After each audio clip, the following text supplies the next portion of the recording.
This November, Matika Wilbur, a local photographer, will set out to photograph members of the 562 tribes in the United States. She's a member of the Tulalip tribe, a professional photographer whose work focuses on identity and cultural duality of Native people in America. Thank you for being here. Oh, well, thank you. I'm so excited to be here. My project 562 is, my goal is to photograph every tribe in the United States to create a comprehensive collection of character study portraits culminating into an exhibition, publication, lecture, and website. I really would like to renew the way that people think of Native America. How do you think people think of Native America now? Well, I just think that it's time for an updated version. The last time somebody has done a project of this nature, focusing on all of the tribes, it has been nearly a century. When did you start taking pictures? And when did you decide that you were going to be taking pictures of your family, your friends, your relatives? It's been a long road. I started first by going to the Rocky Mountain School of Photography, and then I went to Brooks Institute of Photography, and I initially thought that I wanted to be a fashion photographer or a celebrity photographer. So I interned in Los Angeles and went there, and then about 6 months into that, I thought, oh my goodness, I'm going to be selling things for the rest of my life. What am I doing? So I took a job and went to South America and started photographing indigenous people in South America. And I had been living in the Sacred Valley in Peru for a number of months. And I had a dream with my grandmother, Laura, who passed on when I was about 13 years old. And it's the only dream I've ever actually had with her. And she said, "What are you doing photographing these Indians when you haven't even photographed your own? Go home and photograph your people." And so I did. And that's when We Are One People was born. And then from that... One of the first exhibits you did, one of the first portfolios you did, yeah. Yeah, which was shown at the Seattle Art Museum and the Royal British Columbia Museum. But I didn't initially aspire to be a documentary photographer of Indian people. It just sort of picked me. It picked you. Yeah. That's what dreams will do. So what do you want it to look like at the end? What's your vision for the entire catalog? Well, I really would like to create a dynamic portrait of contemporary Native people in Indian country and really sort of bring to the forefront, this is who we are now and this is how we've evolved as a people. Why is that important today? Why is that necessary? I think it's necessary that people realize that we survived, and I think the stereotype that I've experienced quite often is that we didn't, or that we're not here anymore. Not so much in the Northwest because, there's a very dynamic exchange happening here. So we talked to Tim Egan about Edward Curtis. Mm-hmm. And Egan's argument was, because he wrote a book about Edward Curtis, mm-hmm. Egan's argument was that the rap on Curtis was that he was capturing Indians as museum pieces. Mm-hmm. But Egan's argument about Curtis and about what Curtis said was that he was getting a snapshot in time to, I guess, establish an image and a sense of Native people. This was 100 years ago. Not that they were vanishing or diminishing, but that here's where they were today. But you disagree with that somewhat. I wouldn't say that I disagree. I would say that I would reference a quote that he said, that Curtis said right after he was commissioned by J.P. Morgan in 1906, where he said, we must capture the diminishing race at once before all is lost. And so I think if that is the perspective, that I have to go out and I have to photograph all of these people before they're all gone, then that's a different sort of conception than my standpoint. Well, I get that. Was Curtis right to be afraid, though, 100 years ago? I'll let the viewer decide that. Well, I mean, in the end, he wasn't. I mean, it was one of the things in Egan's book was the notion that, Curtis disappeared, Curtis's popularity disappeared, but the population of Native peoples went from, I can't remember what it was in the 1900s. Was it 200,000? Mm-hmm. It was really low. It was at its lowest point. Right, and now today, that's not the case. Not a diminished or a vanished peoples at all, Mm-mm. but a people that are, part and parcel of what's around us. But I'll ask it again. At that point, there was this fear, right? There was this fear or desire, depending on who was putting it forward, that this would be a diminished or a vanished race. Here especially, right, in Seattle and how people were treated. Mm-hmm. So what you're looking at is the baseline 100 years later, right? Exactly. And how important that is. And how we've evolved. We're often stereotyped and grouped with leathers and feathers and teepees. I mean, you go out on Halloween. Have a look at the way that people associate Native people. Go look at high school mascots. Have a look at the high school I went to, the Braves, the Redskins. Where was that? LaConner High School. Is that right? Mm-hmm. How did that feel? I don't think that I was able to really understand all of that then. I think... Today? How does it look? Well... Do you not want to get in trouble with your friends? Well, no, I had an amazing experience growing up, really, because I grew up on the Swinomish tribe, and I didn't realize until I left the res how different and how unique that experience really is until I moved to Santa Barbara.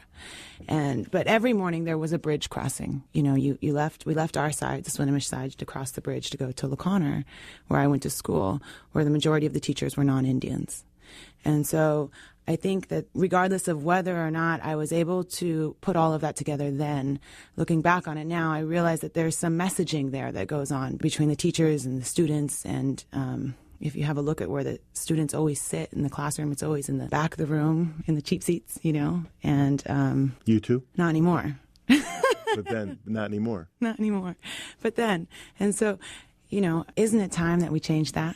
Matika Wilbur is a member of the Tulalip tribe. So you were on the Swinomish reservation, member of the Tulalip tribe? My mom is Swinomish, Nancy Wilbur. And excuse me for not introducing myself properly. I'm from the Swinomish tribe. My mom is Nancy Wilbur. My grandmother is Laura Wilbur. And I'm also from the Tulalip tribe. And my father is Kenny Joseph, and my grandmother is Loretta James. And that would be the traditional way of introducing myself in Indian country. How are you going to introduce yourself in Indian country to the 562 tribes that you're going to visit? I mean, beyond what we just said, how are you going to tell them what you're doing? Well, fortunately, we have this wonderful thing called the internet. They'll already know. I have been doing a tremendous amount of outreach to tribes.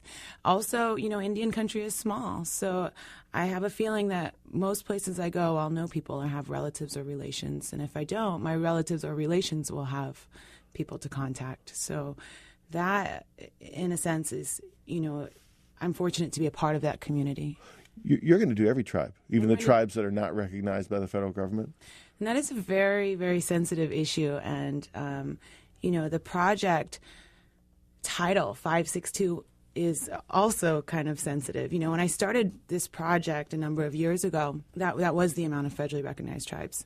Since then, it's gone up to 566, and then back down to 565. So when you check that fact, that's always changing. And that is a representation of, the complexity that's happening with tribal sovereignty. Well, actually, I will also be photographing the state-recognized tribes as well. There's about 570, give or take a few, federally recognized tribes, and then another 400 or 500 state-recognized tribes. And then there's a number of places that don't have any recognition at all, such as, where we are right now. Mm-hmm. The Swinomish tribe doesn't have federal recognition. But they're there. But they're very much here and very much a living and breathing culture. And my intention is not to be exclusive by any means. The number 562 is really just a jumping off point for me, because I think people deserve to know that there are that many nations still coexisting in the United States. What will be the difference in your portrayal of Swinomish people and Tulalip people? I mean, do you have some of those photographs already taken? Mm-hmm. Who will be representing? Well, I guess I'm going to the question of the difference between Swinomish and Tulalip, mm-hmm. as well as the things they share. Well, the Swinomish tribe is a smaller tribe. There's about 1,000 to 1,200 members versus Tulalip it's a much larger tribe. The other day I photographed my cousin Anna Cook, and we talked a little bit about cultural duality. She grew up in Mount Vernon, then just recently moved back to LaConner, and just went on the paddle to the paddle to Squaxin Island. She's sort of reintegrating in a sense with her culture. And so I think it's a really interesting perspective. I'll also I've already photographed my brother, who's a tribal senator, and I've photographed elders from the Swinomish tribe, ones that have passed on, ones that are still here, ones that are spiritual leaders, cultural leaders. And, eventually when I showcase these images at the Tacoma Art Museum, there will be an editing process. but that's a number of years from now. So for now, I'm just attempting to create the most accurate depiction I can of what is happening right now in Indian country. In looking at some of the pictures from the other works you've done, some people are in traditional garb, whatever that would mean, presenting themselves traditionally. Regalia, thank you. Some people are not. Who chooses? What are you looking for? I let my subjects choose. I invite people to come to a photo shoot. And a lot of times they'll say, well, what do I wear? And I say, well, what would you like to wear? For instance, Harlan Sam came from the Upper Skagit tribe to have his photograph taken, and he brought a headdress with him. And, headdresses aren't traditional for the Upper Skagit tribe. However, he had been in Yakima recently, and it was a gift that was given to him, and he loved it and wanted to wear it. So who am I to say to the chairman of a tribe, you can't wear that? No, that's just not my position. My position is to do as my gift was given, my name, Matika means the messenger. And so I really feel as though my position is to sort of translate messages. How are you raising money? Well, I'm super, super excited about my Kickstarter. I just had a successful Kickstarter campaign. What were you looking for from Kickstarter?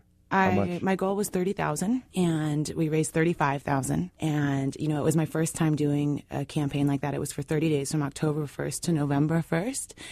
I mean, wow. I was so overwhelmed by people's generosity. It just really was such an overwhelming experience for me. So many people were writing about it on Facebook, and the response that I got from all of my people was it was amazing. And people's generosity is so humbling. That's great. And then you have to do grant writing. Yeah, well, unfortunately, $30,000 isn't enough for a 4-year project on the road. It's enough to get me started, and it's enough for me to go on the road for about the next 10 months and start creating the collection that I will then use to go to apply for larger fellowships and grants through larger foundations. So right now I'm waiting to hear if I'll receive a grant from an unnamed source. Now, these are pretty amazing portraits you're doing. What's your camera? What kind of camera are you using? Real quick, before we go into that, I just wanted to invite whoever's listening, if they're interested in the project, they can go to my website or the blog where they can donate if they would like to. Which we have links to at KUOW.org. So yes, I was going to end with that. Okay, but MatikaWilbur.com. But just real quick, what are you using for technology? I'm using a Mamiya RZ67. It's a traditional medium format camera. Oh, so it's a medium format camera. 6x7 film. And I'm... Film? Film. Yep. I have an amazing printer that I'm working with who helps me and doing everything as I go. I have I can develop at any sync, so I can make sure that I got it. And then proofing, I have a Canon 7D. And you're starting. You're on the road now for this project. Absolutely. I'm having a going away party on the 19th of this month on Monday at Hotcakes in Ballard. If anybody would like to stop by, you're more than welcome to come. Great. And yeah, I'm on the road as soon as I get my war pony. Your war pony? What's that? War pony, my Toyota. Maybe Toyota Tundra. The debate goes on about what is the most appropriate mode of transportation. Is it a travel trailer? Is it an RV? Is it a van? Is it a Westfalia? And then also, I'm also seeking some corporate sponsorship for the war pony. Right. So. Well, hence, we'll see how that goes. We'll see how that goes. Hence, it may be a Toyota or those others as well. All right. Matika Wilbur is a member of the Tulalip and Swinomish Tribe. She's a professional photographer. She works on identity, duality of Native people. She is setting out to photograph the members of 562 tribes in the United States of America. I hope we can track that with you as you make progress. Oh, I would love that. That would be very cool. You could send us some messages, and feel free to record some interesting sounds. Oh, absolutely. All right. You're now charged. Thank you. Well, thank you very much. I really appreciate it. And you can find her work at a link from KUOW.org, MatikaWilbur.com. This is KUOW.